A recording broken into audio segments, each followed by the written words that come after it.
Well, welcome back to Slovenia. No, not that I'm in Slovenia, but I am painting Slovenia. So, working on this villa overlooking the little village of Piran on the Adriatic Sea.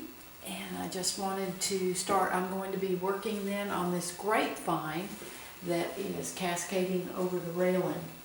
Actually, I'm modeling this on a picture from a book that actually it's called The Most Beautiful Villages of Greece.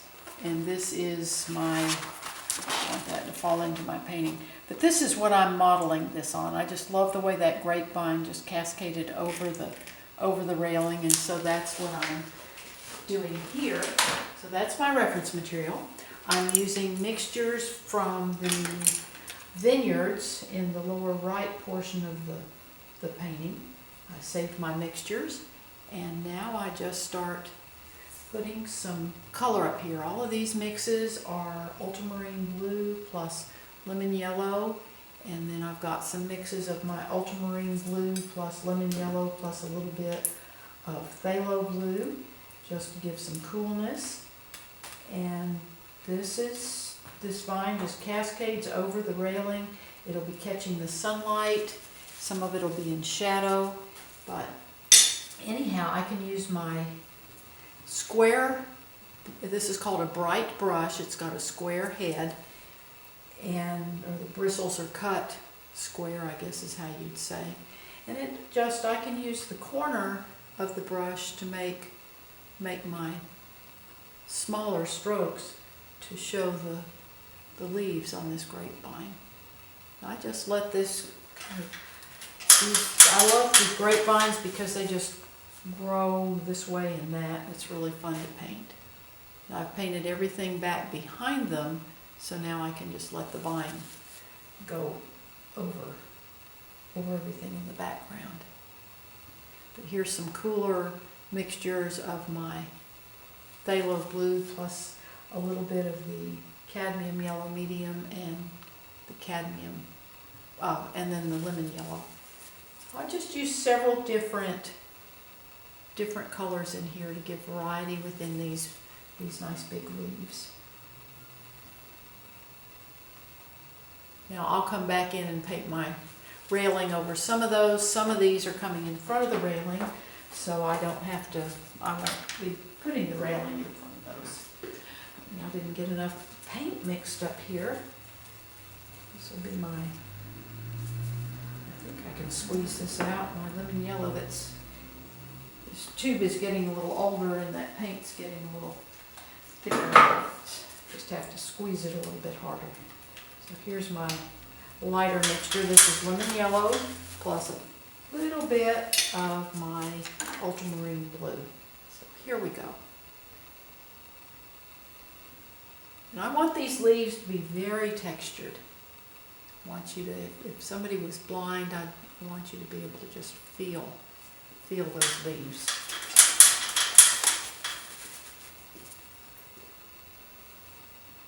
But you can see how I can just really pile a lot of texture on here. Now some of these leaves are going to come in front of this pillar. Some of them go behind. The ones coming in here behind are a little bit darker because they're in the shadow of the pillar. And then this one will catch a little bit of light.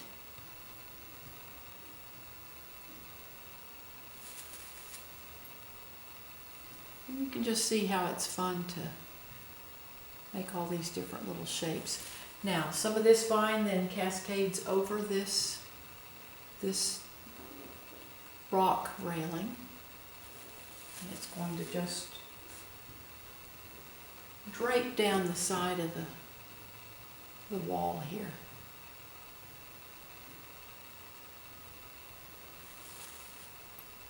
You can see I've already got my shadows cast onto the rocks. I've kind of in my mind had figured out where I wanted the vine to go, so then it was easy to just go ahead and do those shadows in there.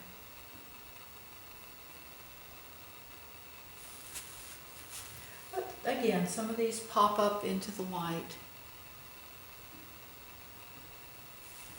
so they'll be a little bit lighter.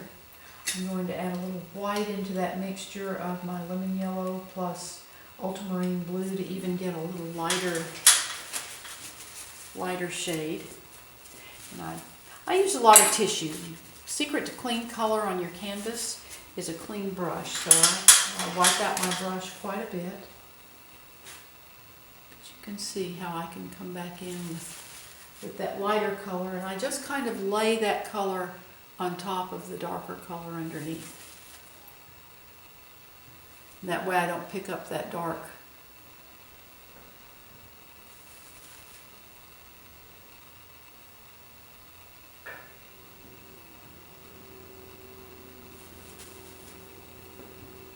We'll come in here and start adding some lights.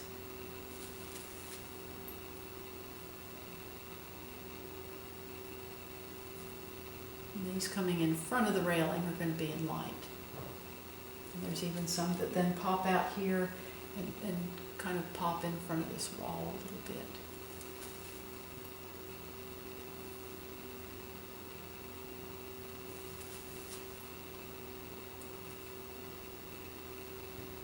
And you can just kind of let the brush determine where these go.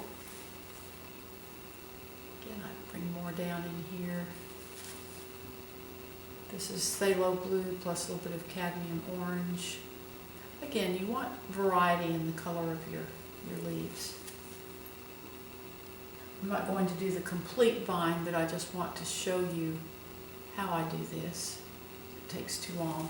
But after I get to this point, then I begin adding some of the actual vines in there.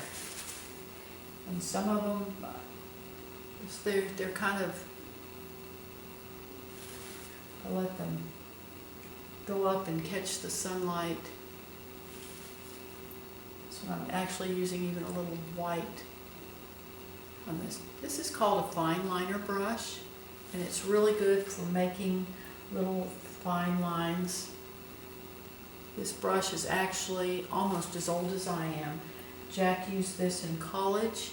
He worked for a sign painter to help put himself through school, and this was one of the brushes he used. So that was in 1955, and I was about probably a little over a year old. So that goes to show. If you take care of your brushes, they will last a very, very long time. But you have to make sure with oil paints and acrylics also, you have to clean your brushes really well. I use a cleaner called Terpenoid Natural, and it really cleans the brushes and also conditions the bristles. It's almost like a conditioner that we ladies use on our hair. But I just let these little tendrils go every which way in that. This one's coming down.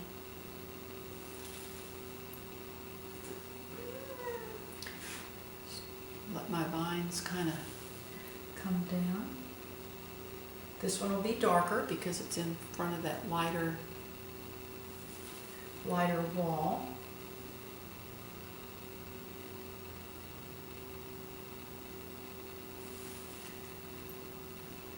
And this is going to be, as we come up here, I want this one to come up in front of that window and come around. Now, it picked up some of that darker color, so I just go ahead and get some of my white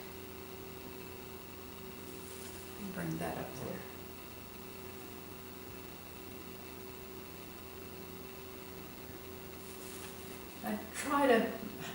I have a real tendency to make everything the same. But when I make a row of trees, it's amazing. They'll look like a picket fence if I'm not careful. They'll be totally equally spaced. So I have to make sure to make these little tendrils all different. And I'm not going to answer that. When I'm painting, I'm working. I don't want to take a break and interrupt my painting process. All of my friends know that if it's important, they can leave a message and I will call them back. Most of the time, particularly this time of year, it's somebody just trying to have political campaigning and whatever. So I just don't answer the phone while I'm working. If it's important, they'll leave a message. If they don't, if it's not, then they won't. That's how I do these tendrils and my vines and the different leaves. Now I will come back with a little bit of smaller brush to give a little more detail and definition to some of these big leaves.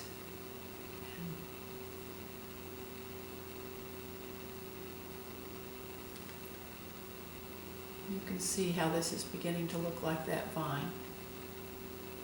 And I will go all the way down the wall. The perspective looks a little bit skewed because I have to put the camera at an angle to be able to photograph this. If I put it directly behind me, you wouldn't see anything. So I have to put it to the side of the canvas. That's how that works. Please visit my blog where I show the complete step-by-step process of this painting and also the others that I do. A lot of times people will email me and ask, well, where's the rest of this? We want to see it. If you'll go to my blog, the link is in the description below. The address is also on the final frame of my video. You can subscribe to that and you'll get an email each and every time I make a post. And I usually post 2 or 3 times a week, so it takes me a little bit to get all the images done into Photoshop and cropped and videos made and everything. But anyway, I really appreciate you watching and following along, and you just have a wonderful, wonderful day.